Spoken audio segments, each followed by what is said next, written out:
दोस्तों बड़ा कंफ्यूजन का माहौल है और कुछ समझ नहीं आ रहा। डोनाल्ड ट्रंप सोचते कुछ हैं, बोलते कुछ हैं, करते कुछ हैं और दिन में 3-4 बार ये पूरी प्रक्रिया रिपीट होती है। आपको पता है, मुझे पता है, दुनिया को पता है कि स्ट्रेट ऑफ हॉर्मुज बंद है क्योंकि ईरान ने बंद कर दिया। इसका सबसे बड़ा प्रूफ जो मीडिया कह रहा है वो नहीं है, जो आप और मैं कह रहे हैं वो इसका प्रूफ नहीं है ना। इसका प्रूफ डोनाल्ड ट्रंप या मुश्तबा खमेनी है। इसका सबसे बड़ा प्रूफ ये है कि तेल पर बैरल $100 के ऊपर है। ये तो सबसे बड़ा प्रूफ होता है। डिमांड एंड सप्लाई का गेम है ना। सप्लाई बंद हो गई, demand is speaking, when demand is speaking so are the prices. Simple गणित है। डोनाल्ड ट्रंप का ये कहना है कि नहीं, ऐसा नहीं है। कुछ महीनों से स्ट्रेट ऑफ हॉर्मुज पूरा खुला हुआ है, आपको नहीं पता है, लेकिन वो खुला हुआ है। ये डोनाल्ड ट्रंप कह क्या रहा है, जरा एक बाइट है, ये सुनिए।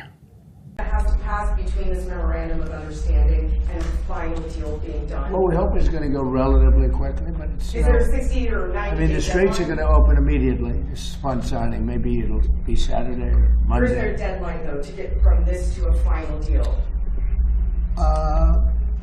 We think it's going to go pretty quickly. I don't want to say a deadline because if I say a deadline, you'll say, "Oh, he didn't meet the deadline." You know, this is like, it's not going to matter much because it's going to get signed, and the strait is open. But the straits have been open for a number of months already, and you just didn't know about it. You know, you as reporters weren't able to get it. I just announced yesterday that we bought a lot of ships that nobody knew about. I guess we did a pretty good job, Peter, right?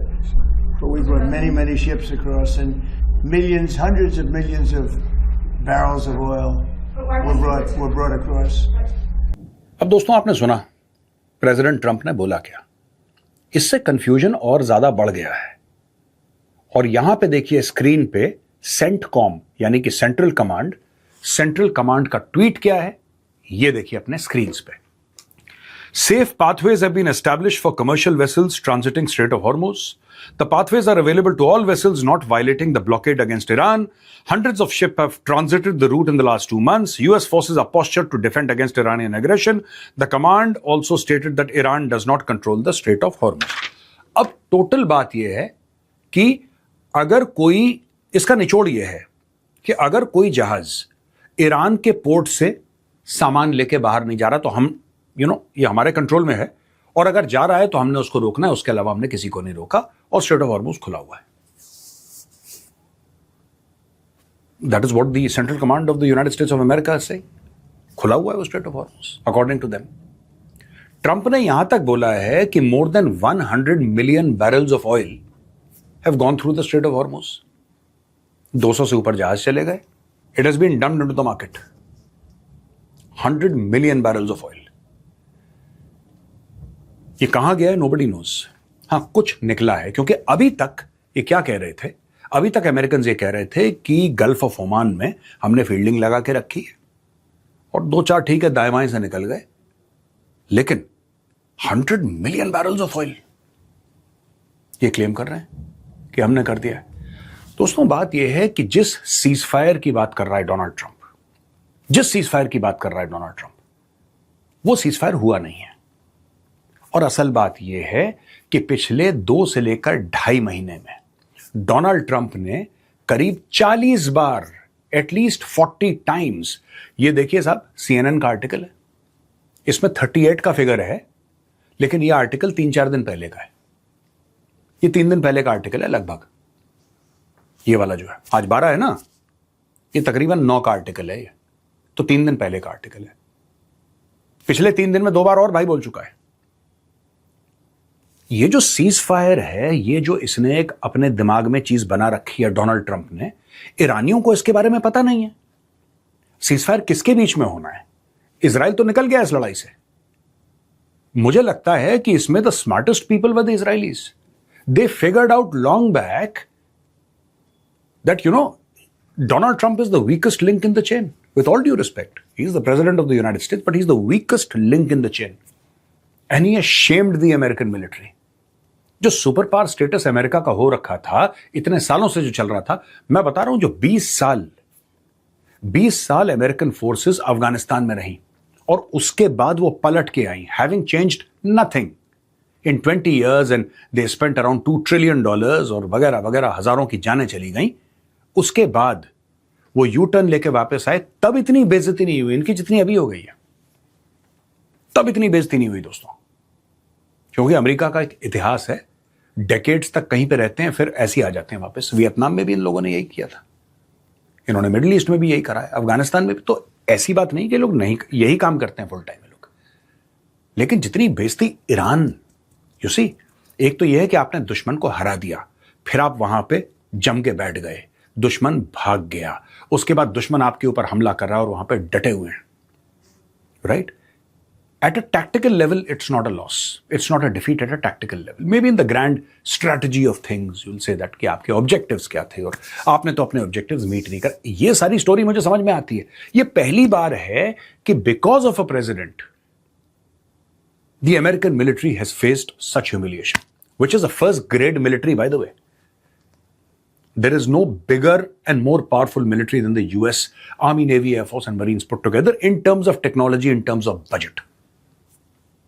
किसी के पास इतना पैसा नहीं है, किसी के पास वो technology नहीं है। लेकिन जब लीडर गड़बड़ होता है ना दोस्तों,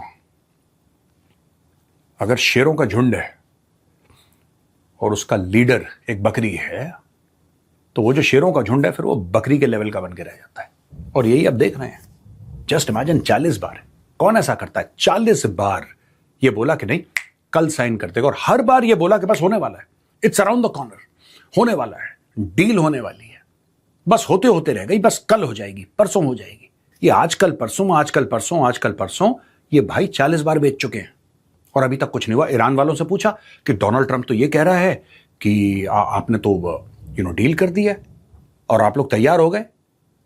just imagine, Mushtaba Khamenei Iran का प्रेसिडेंट, डोनाल्ड ट्रंप यूएस का प्रेसिडेंट, यहां पे डोनाल्ड ट्रंप बयान दे रहा है और उसके बयान को कौन खारिज कर रहा है? मुश्तबा खमेनी नहीं, उनके जो फॉरेन अफेयर्स डिपार्टमेंट है या फॉरेन मिनिस्ट्री है ईरान की, उसका स्पोक्स पर्सन वो कह रहा है कि ऐसा कुछ भी नहीं हुआ, ऐसा कुछ भी नहीं हुआ।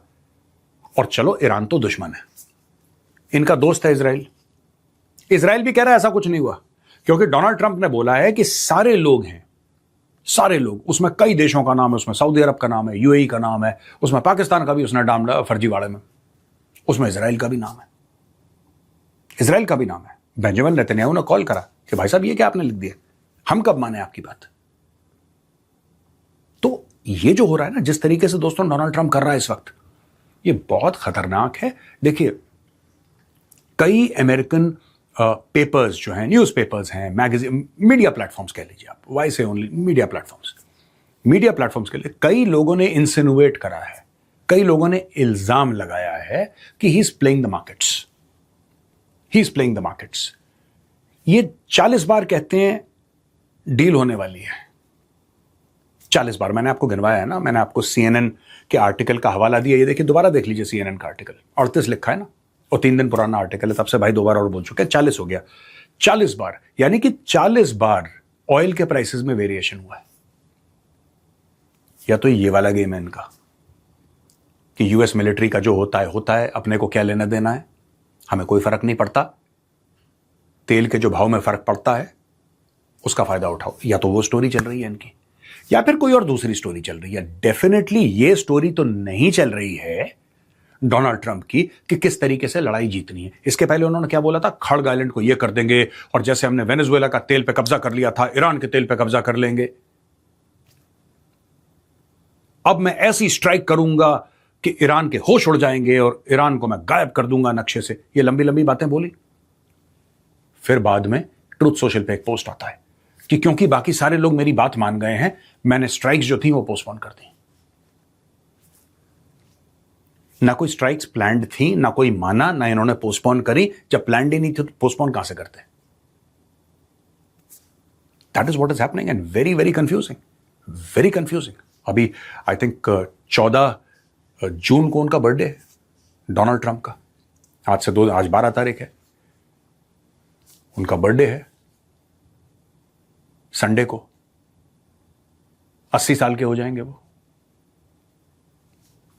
मुझे लगता है कि छुट्टी ले लें वो भी, क्योंकि this level of uncertainty almost it's not even on a daily basis, multiple times a day.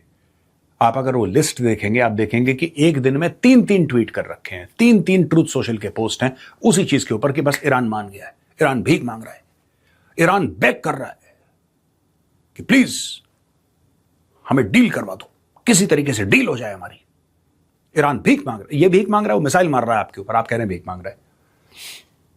ये कैसी भीख है? ये कैसी भीख है जो ईरान मांग रहा है, जिस भीख के चलते उसने सारे मिलिट्री बेसिस इनके मिडिल ईस्ट में लगभग बर्बाद कर दिए। लगभग 100% नहीं, पर काफी, जिसको कहते हैं कि they have been destroyed to quite an extent. ये कैसी भीख मांग रहा है ईरान? आप कहते हैं न्यूक्लियर, वो कहता है नो। आप कहते हैं हॉर्मुज खाली करो, कहता है नो। ठीक है, आप कहते हैं बैलिस्टिक मिसाइल रोको, कहता है नो। आप कहते हैं हमास हिजबुल्लाह का हाथ छोड़ो, वो कहता है नो। आपकी हर डिमांड पे वो नो कह रहा है, लेकिन वो भीख मांग रहा है। आपको सेंस लगता है इस बात में? कोई हर बात पे ईरान नो कह रहा है, आप अटैक करते हैं वो दुगना अटैक करता है, फिर आप चाहते हैं कि दुनिया विश्वास करे कि ईरान भीख मांग रहा है। मुझे तो ऐसा लगता है कि यूएस आज की तारीख में, when I say US, I don't mean the country as such, I mean specifically Donald Trump. There is no doubt about America's greatness, great people, great military, पर जब आपकी लीडरशिप ऐसी होगी ना, फिर आप कहां जाओगे? अब फिर देखते हैं आगे क्या होता है दोस्तों, बिकॉज जिसको कहते हैं ना, ट्रंप के बारे में मशहूर है taco, Trump always chickens out, तो भाई अभी दोबारा चिकन आउट हो गए।